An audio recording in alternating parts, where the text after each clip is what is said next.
নমস্কার বন্ধুরা, কেসি কিচেনে সবাইকে স্বাগত। আজ আমি নিয়ে এসেছি একটা ভেন্ডি বা ঢ্যাঁড়সের রেসিপি। এই রকম ভেন্ডি রেসিপি রুটি বা পরোটা দিয়ে খেতে ভীষণভাবে ভালো লাগে।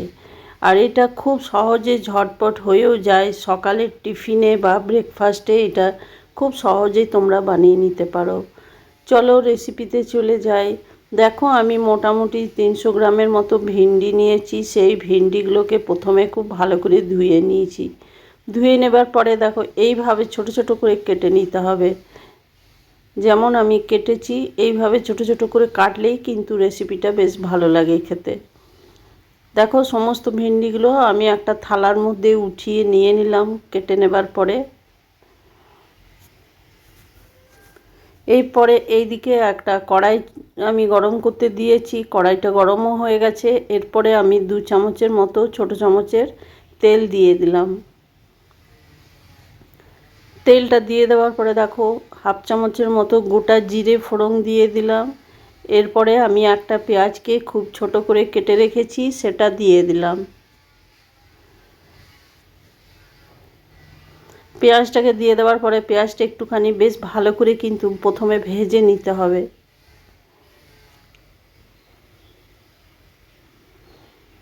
দেখো, পেঁয়াজটা আমার অনেকটা ভাজা ভাজা হয়ে গেছে। এবার আমি একটা টমেটোকে ছোট করে কেটে রেখেছি আর কয়েকটা কাঁচা লঙ্কা কেটে রেখেছি, সেইগুলো আমি দিয়ে দিলাম পেঁয়াজের মধ্যে। পেঁয়াজের মধ্যে টমেটোটা দিয়ে দেওয়ার পরে বেশ কিছুক্ষণ আরও সময় নিয়ে একটু ভেজে নেব।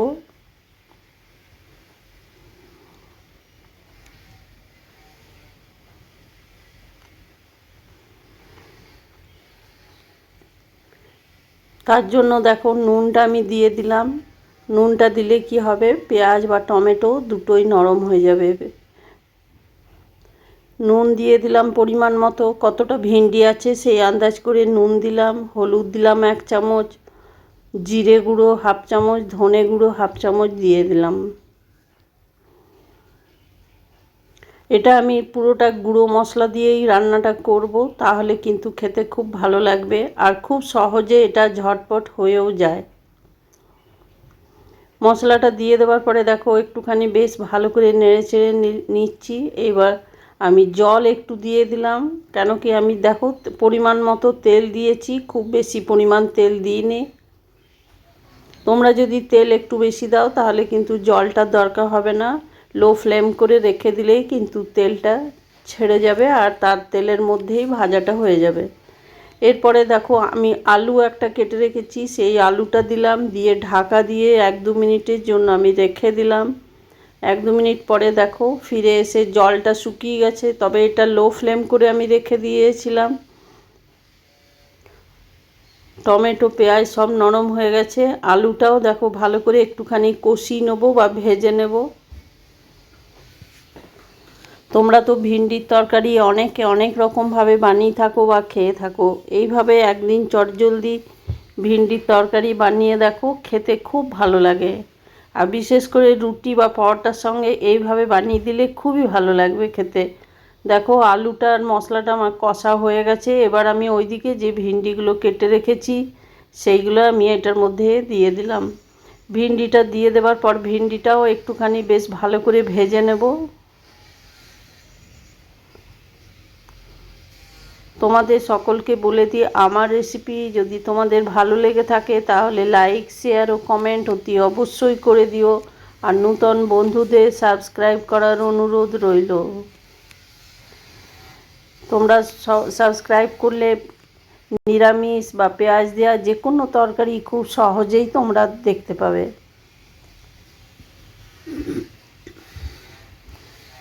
এরপরে দেখো, আমি ঢাকা দিয়ে দিয়ে পুরো তরকারিটাকে কষিয়ে নেব। তাহলে কি হবে, ভিন্ডি বা আলুটা অনেকটা সেদ্ধও হয়ে যাবে আর কষানোটাও হয়ে যাবে।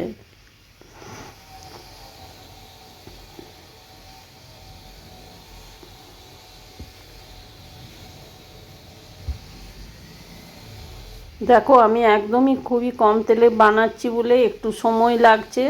যদি তোমরা একটু বেশি তেল দিয়ে করতে চাও তাহলে তেলটা তোমরা বাড়িয়ে নিতে পারো। ভিন্ডিটাকে দেখো একদম ভালো করে ভেজে নিলাম বা কষিয়ে নিলাম। এরপরে খুব সামান্য পরিমাণ আমি এটাতে জল দেব, মানে ভিন্ডি সেদ্ধ হতে বেশি সময় নেয় না, খুব কমই আমি দেব জল। আর যেহেতু এটার মধ্যে আলু আছে, আর এই তরকারিটা একটু বেশ ঝাড়া ঝাড়া মাখো মাখো হলে খেতে ভীষণ ভালো লাগে। দেখো জলটা দিয়ে আমি ঢাকা দিয়ে 2-3 মিনিটের জন্য রেখে দিয়েছিলাম। দেখো ঢাকা খুলে দেখাচ্ছি, জলটাও শুকিয়ে গেছে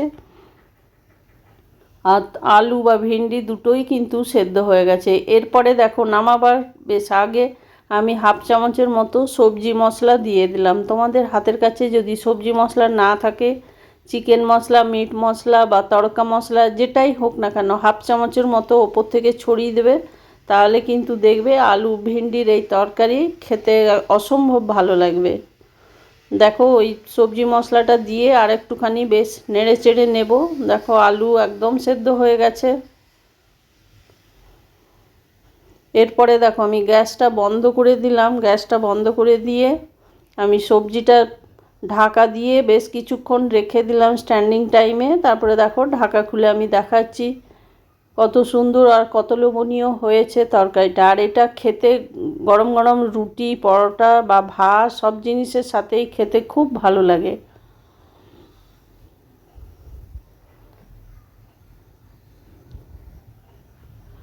দেখো এরপরে আমি সমস্ত সবজিটাকে একটা থালার মধ্যে উঠিয়ে নিচ্ছি।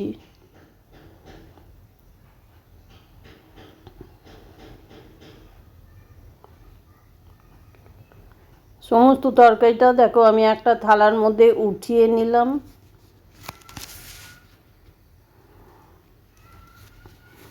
উঠিয়ে আমি সার্ভ করে দিলাম।